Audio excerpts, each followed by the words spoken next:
The truth was unveiled when the adopted daughter met a stranger. Written by Eberichukwu, Folktale Therapy. My name is Adiz, and I grew up in a world where my existence was a secret. I was told I was the daughter of a housemaid, a mere servant in the household of Chief Uzochukwu. I was treated like a shadow, always in the background, never good enough. But the truth was hidden, buried deep beneath the surface. Until one day, a stranger arrived with a revelation that changed everything.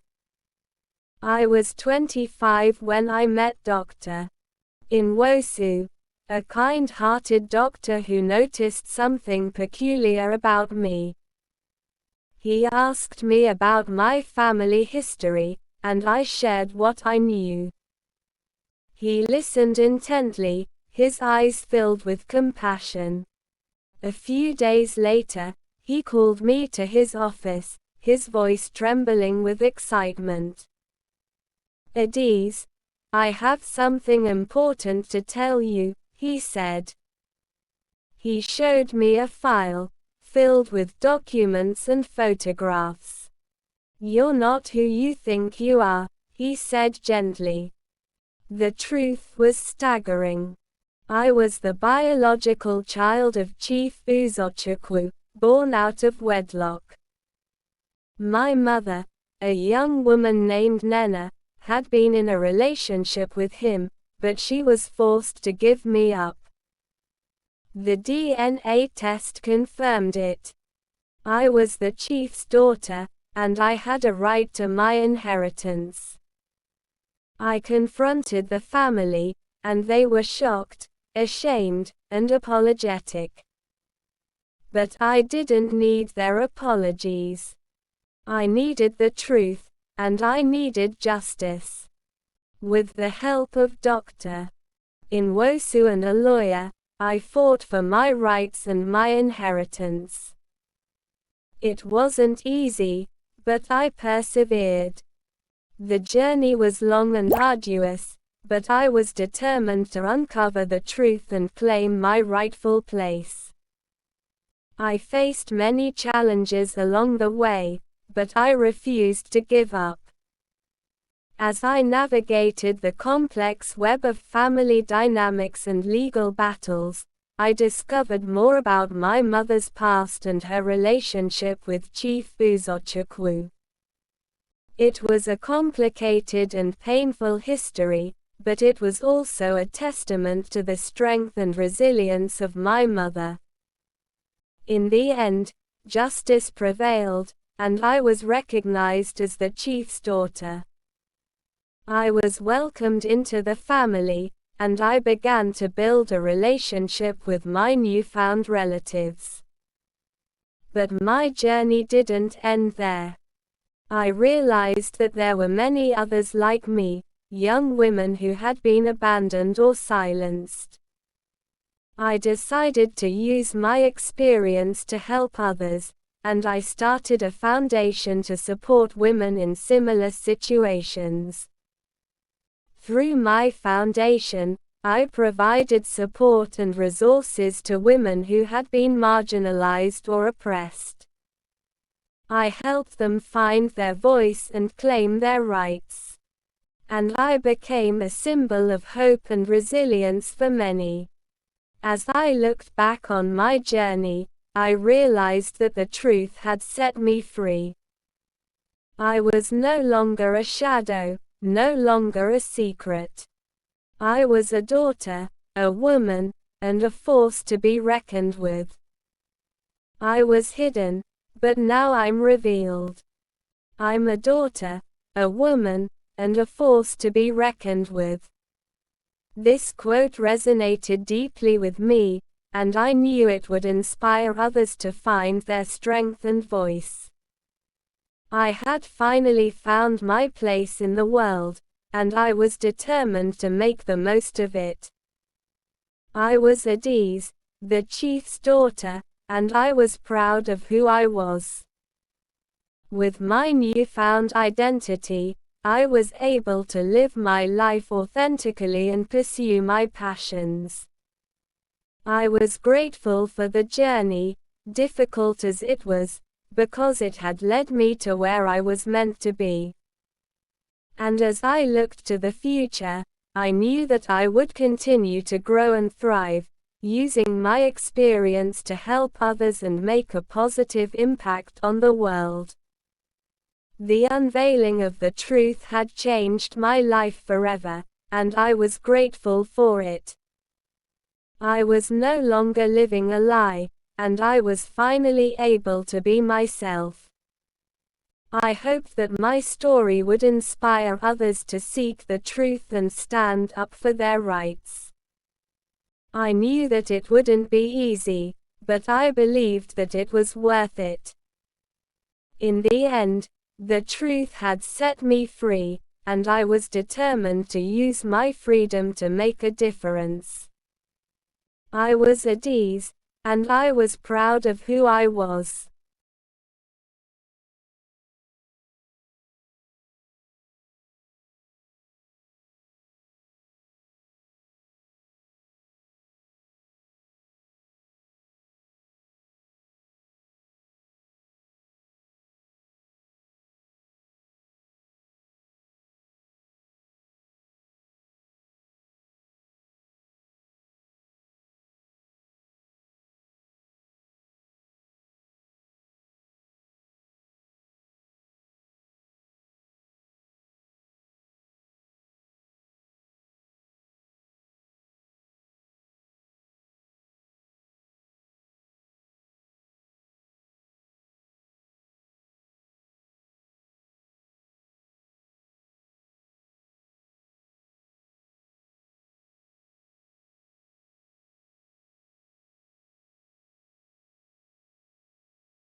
They said I wasn't fit to study with their children, because my mother was the school cleaner. But 20 years later.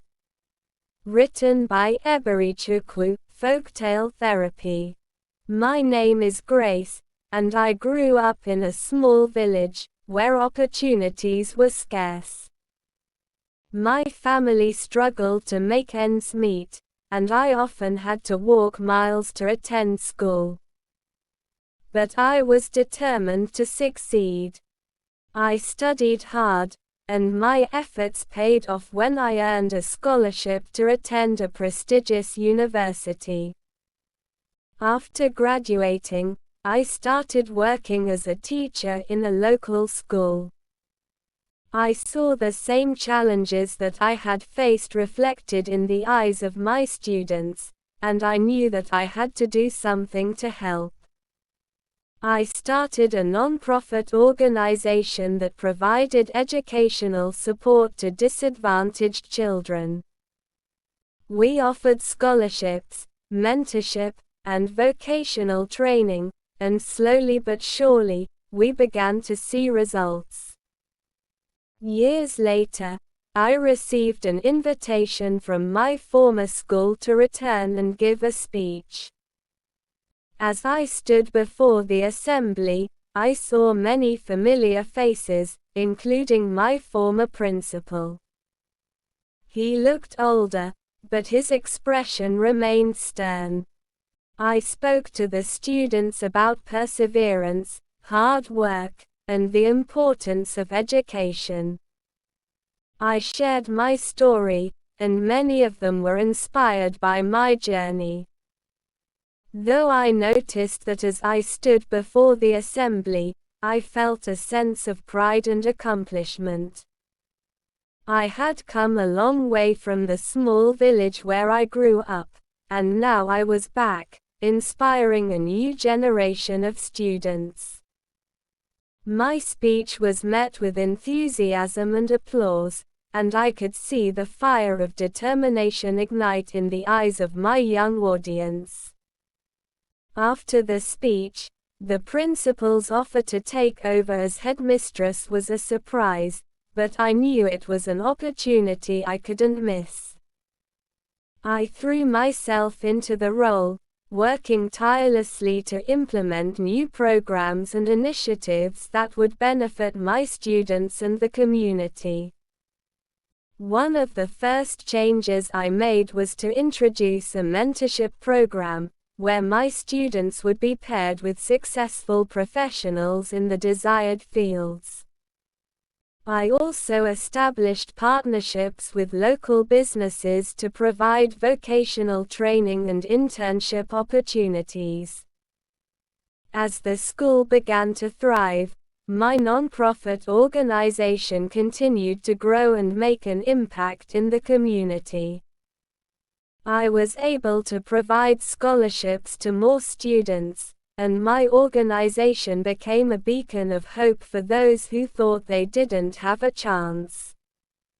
My journey was not without its challenges, but I persevered, knowing that I was making a difference. I became a source of inspiration for my students, and my story motivated them to work hard and pursue their dreams. Years later, my school was recognized as one of the top-performing schools in the region, and my nonprofit organization had helped countless students achieve the goals. I had truly come full circle, and my journey was a testament to the power of determination and hard work. I took the hard road, but it led me to a place of dignity and purpose. Written by Eberichukwu, Folktale Therapy. My name is Vivian, and at 20, I was in love with Namdi. He was charming, handsome, and promised me the world. But when I got pregnant, he disappeared. His family disowned him, and I was left to fend for myself. I struggled to make ends meet, selling goods at the market and working odd jobs to provide for my son, Akena. Despite the challenges, I ensured Akena received a good education, and he grew into a brilliant and kind young man. Years passed, and I built a successful catering business. I became known for my delicious dishes and warm hospitality. One day, I received a call to cater a high society wedding. As I arrived at the venue, I saw Nnamdi and his wife. He looked older, but his arrogance remained. The bride, their daughter, was beautiful and kind. She thanked me for the food, and I smiled, knowing that she had no idea that her father had abandoned me and our son. As the evening progressed, Nnamdi approached me. "Vivian," he said, his voice uncertain. "Is that you?"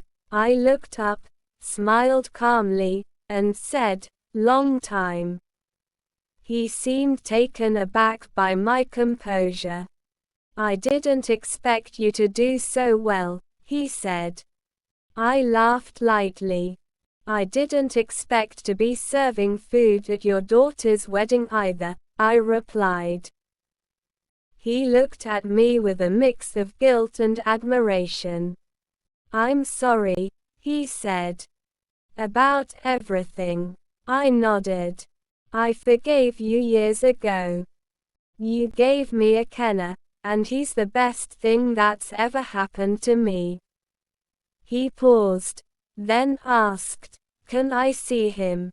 I looked him dead in the eye and said, "He's not a trophy to be displayed after 12 years.